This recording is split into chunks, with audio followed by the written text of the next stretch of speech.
When you got Numbers 11, say, let's look at this.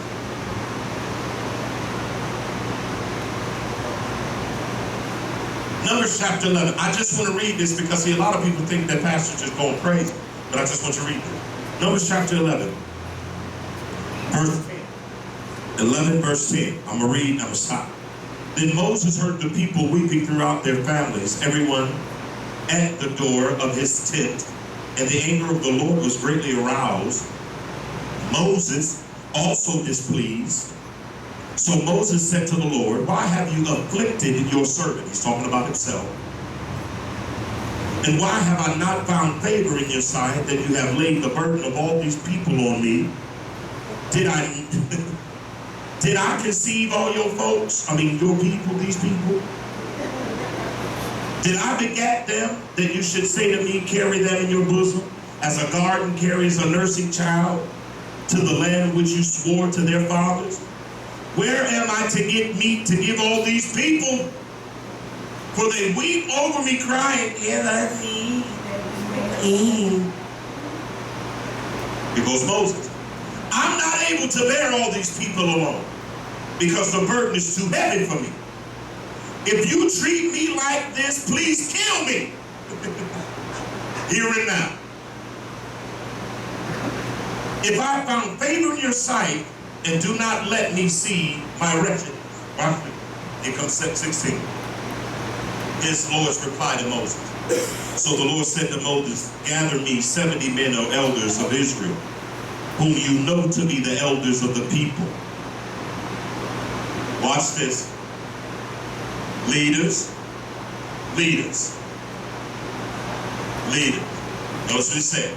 Gather me elders that are elders of the people. Quit being so fast to get out of here when church is over. You are elders of the people. Oh, see. Quit acting like you don't see their phone number on your phone when they call. You are elders of the people. Quit lying and say, I didn't get that message. You are elders of the people. You ain't elders of yourself. See, there are folk that only want the title, but don't want the responsibility. Oh, I'm preaching it here. Don't want the responsibility of the title. You think that the responsibility just comes to grabbing the mic. Folks who need to hear this ain't never hear God. It's interesting to me. You are not elders of yourself. You are elders of who? The people. Watch this. And officers over them, bring them to the tabernacle of meeting that they may stand there with you. He said, bring them that they will stand with you. Stand with you. Can I tell you, secret leaders? If you look around and you by yourself, you going out for a walk. You ain't leading nobody. You just taking a walk. You ain't leading nobody. If you look around and you say you're a leader and you don't have anybody around you leading, you are just out for a walk. Your leadership should reflect your relationship. Your leadership should, as a matter of fact, let me tell you like this. Your leadership does reflect your relationship. It'll show if you got one, and if you don't. Your leadership will reflect your relationship. Because let me tell you another secret. You can't be a leader at any point and God not check you or help you and show you where you could do better. And if you really know Jesus, when he shows you, it ain't one thing about he's showing you, it's about another thing that you begin to correct. Am I talking in here to anybody? He says, and I know this ain't all popular, but okay, here we go. He said, verse 17. He said, then I will come down and talk with you there. Now listen to this, listen to this. I will talk with you there. I will take of the spirit that is upon you, and will put the same upon them, and they shall bear the burden of the people with you, that you may not bear it yourself alone. He said, I want you to bring them out. He said, line them up, and I'll meet you there. He said, I'll take the burden off of you, and I'll give it to the people. In other words, let me back up. He said, in essence, I'm going to give them the same passion, the same desire. Quit getting mad that God took people out of your life. Because God knew what he was doing, because everybody can't go where you go. Not everybody have the same passion or desires that you have. Can I tell you a secret? You know how I quit smoking weed? Because I got around away from the people that didn't have a desire to stop. I had one.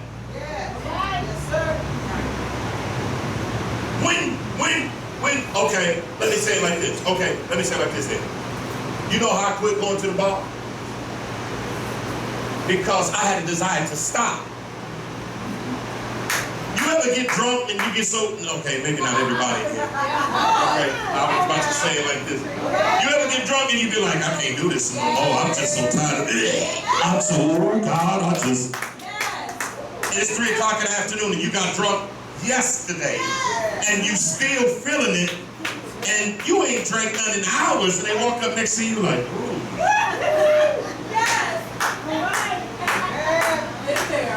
It's because you got to a place, number one, you fell out with the thing you was in love with. Oh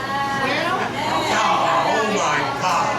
You will never change until you fall out with what you're in love with. You will never get rid of him until you get tired of getting smacked by him. God, oh my God, you will never change until you fall out with what you fell in love with. Watch this, watch this, watch this. You quit smoking weed when you walk in and they say, random. They drop a random drug test on you as soon as you walk in your job. The boss like, hey, Anquan, come here, let me talk to you. You're like, why, what's up? Oh, nothing. Can you go to the bathroom and do this for me? And you be like, I don't feel good. I need to go home. No, brother. Right, you go. But see, once again, I'm telling you the truth. When you fall out of what you're in love with, that's when you'll quit. You'll quit eating all them Twinkies when the doctor say you need to put this in your arm. It's called insulin.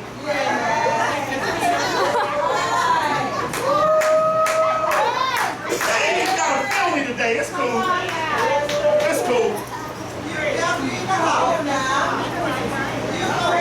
You'll quit eating all them late night double cheeseburgers. When you just be like, I don't know why I can't breathe my chest. You'll quit. When you fall out of what you in love with, you'll stop.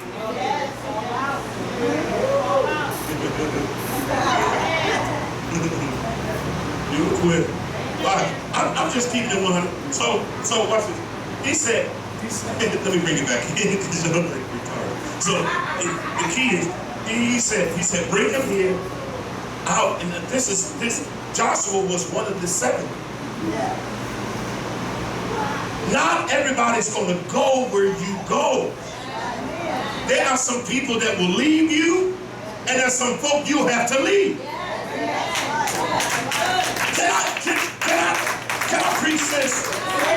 Because not everybody's going to see what you see. Not everybody saw what Joshua and Caleb saw. And even if you tried to describe it, they still couldn't see it. So they couldn't believe what they believed.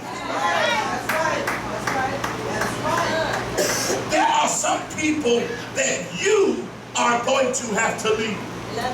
Love you too, man. This is how we do it at Joshua Generation. I'm still in the spirit. Keep on. There are some folk that you are going to have to leave. And there's some folk that's going to leave you. And that's okay. Because not everybody sees what you see. And understand this, you don't want nobody around you except for anybody who's headed where you go. He said, I'm going to give you people that have the same drive, passion, and desire that you have. Donald Trump don't hang with nobody in the hood.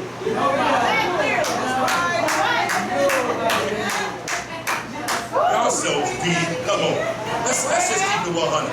Donald Trump don't hang with nobody named Tyquirius. Why do you go with his name? Donald Trump don't hang with a Shaniqua, a Shanita. Donald Trump hangs with cats whose name is L. Winsworth III.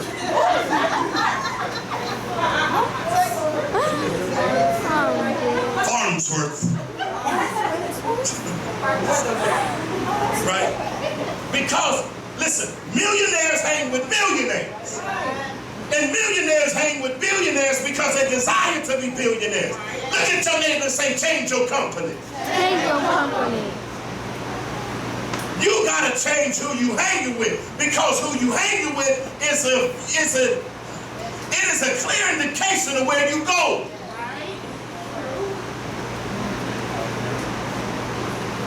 It's a clear indication.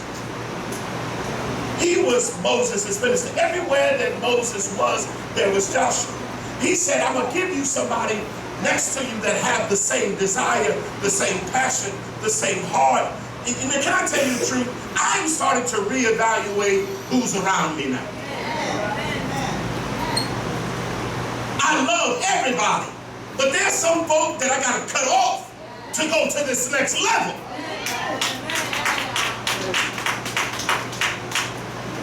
Can I tell you this truth? Can I give it to you? Why don't you go home and read it? 1 Timothy chapter 4. Paul writes to Timothy. Timothy's given an assignment, but it's another assignment. But Paul tells Timothy, watch this, now you can go get Mark, because Mark is profitable. Mark wasn't profitable before because Mark wasn't mature. There's some folk you gotta let go because they're not mature enough to receive and accept where God's about to take you. Do I got any help in here? There's some adolescent people that have adolescent thinking that cannot go where you go.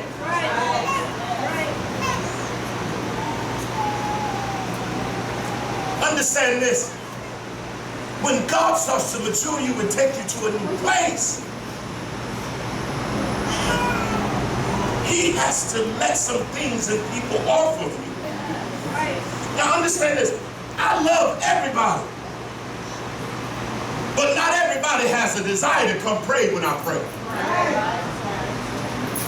I love everybody. But not everybody has a desire to hit the neighborhood with Elder Rod and Brother Greg and myself, like the rest of us have a desire.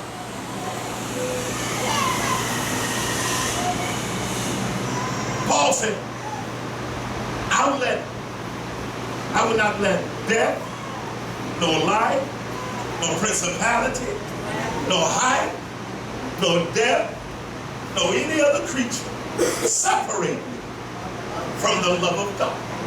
As tired as I am from community things, as sore as I am from community things, something happens when I get in the presence of God. Something happens when I get in the presence of the saints. Something happens when I get in the glory. So no matter how tired I am, this is what David means when he said, the joy of the Lord.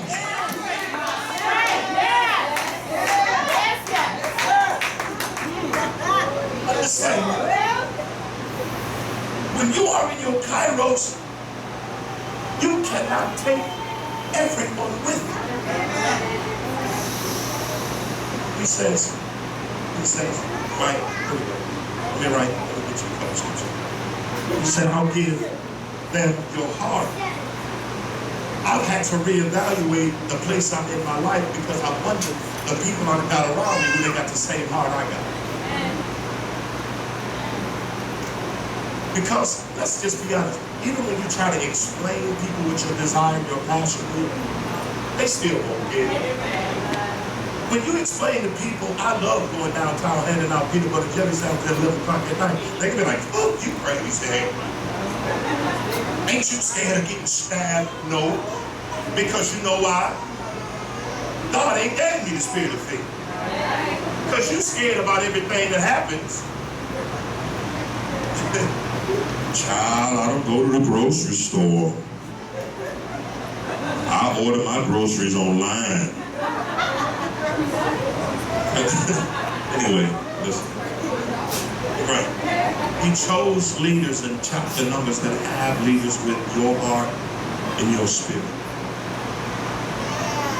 In order to be around me, listen, this real talk, to be around me in this season, you gotta have my heart and my spirit. Let me give you 3 points. So, number 1, prepare for purpose. Now let me give you A, B, and C, and I'm done. Somebody say prepare for purpose. Now understand this. Now listen. When you are starting to go in your kairos, you got to prepare for purpose. You cannot lay down a blunder and wake up a wonder. You must prepare. Let me tell you another secret. He told Joshua, meditate on this word day and night. Preparing for purpose. Quit sitting up here.